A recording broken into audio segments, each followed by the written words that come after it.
नमस्कार दोस्तों, हमारे चैनल पर आपका स्वागत है। जय श्री कृष्णा, राधे राधे, हर हर महादेव। ओम नमो भगवते वासुदेवाय नमः। जय श्रीमन नारायण। दोस्तों, आज हम जानेंगे कलयुग के देवता खाटू श्याम बाबा के बारे में।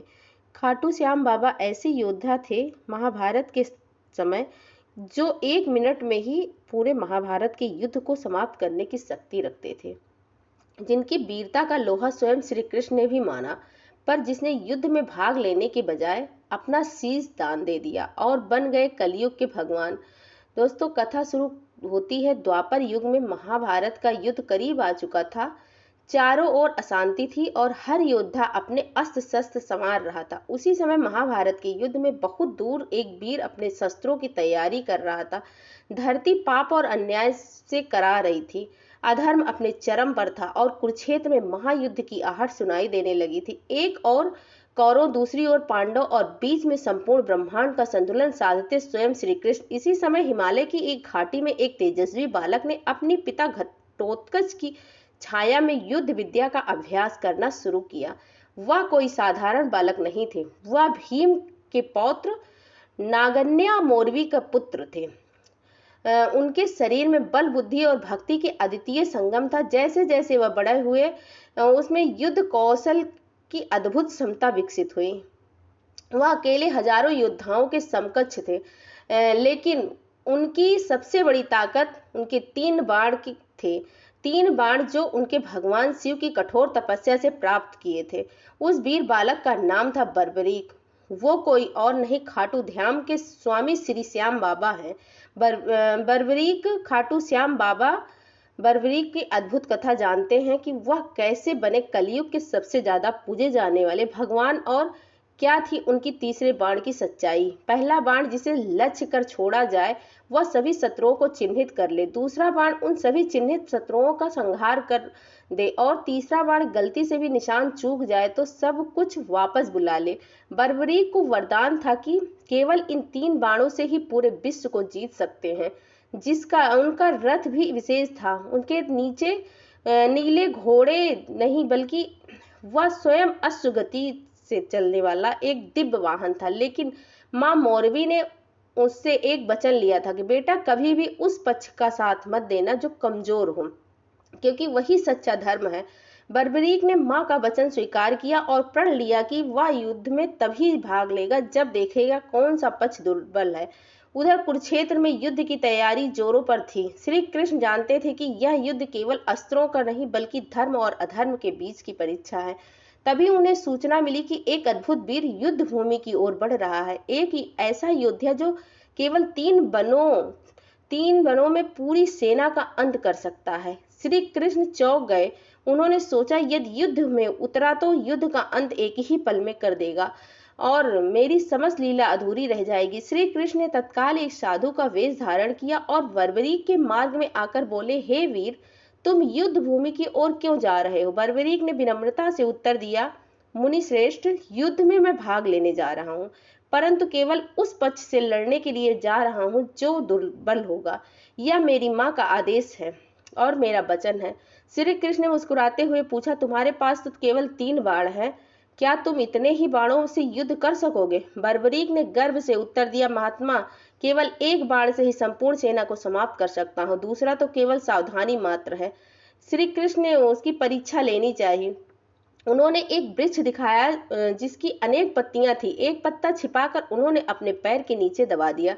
बर्बरीक ने पहला बाण चलाया, उसने सभी पत्तियों को चिन्हित किया। अब दूसरा बाण छोड़ा, वह सीधा ही श्री कृष्ण के चरणों की ओर बढ़ा। श्री कृष्ण ने देखा पत्ता उसके पैर के नीचे से ही निकलने लगा। उन्होंने बाण को रोक लिया और मन ही मन सोचने लगे, यदि यह योद्धा युद्ध में उतरा तो सारा युद्ध समाप्त हो जाएगा और धर्म की परीक्षा अधूरी रह जाएगी। अब श्री कृष्ण ने एक युक्ति बनाई। उन्होंने कहा, हे वीर, युद्ध में भाग लेने से पूर्व एक गुरु दक्षिणा देना भी धर्म है। क्या तुम मुझे गुरु मानकर कोई दक्षिणा दोगे? बर्बरीक ने कहा, निसंदेह आप मेरे लिए पूज्य हैं, जो भी मांगेगा वह शीश झुका कर दूंगा।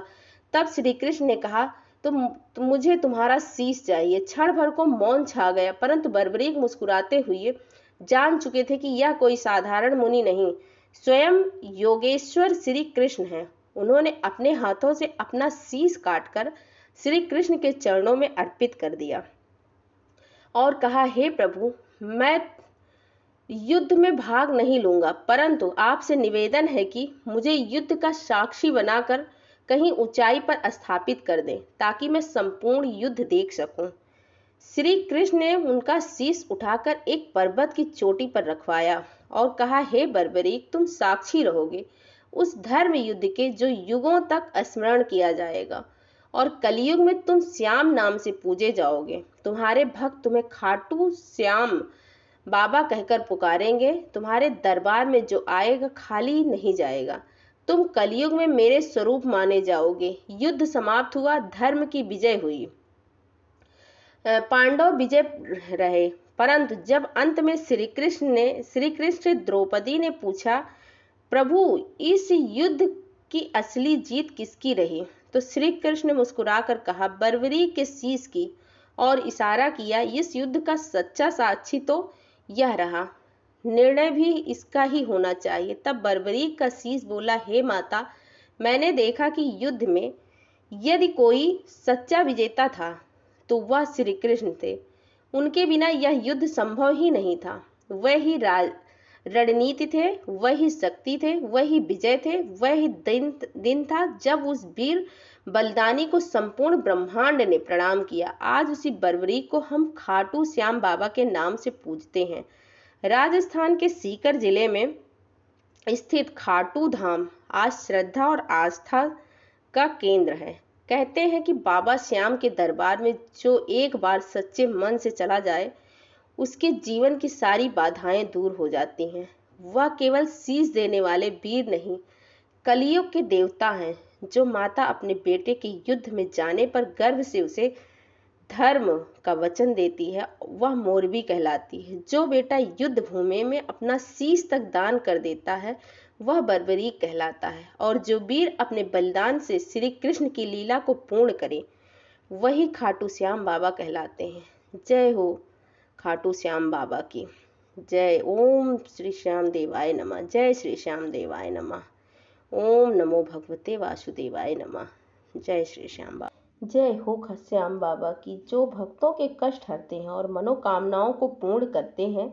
जय श्री श्याम। खाटू के राजा, कलयुग के देवता, शीश के दानी वीर बर्बरीक की जय। जय हो तीन वाणधारी की। ओम श्री श्याम देवाय नमः। जय श्री श्याम देवाय नमः।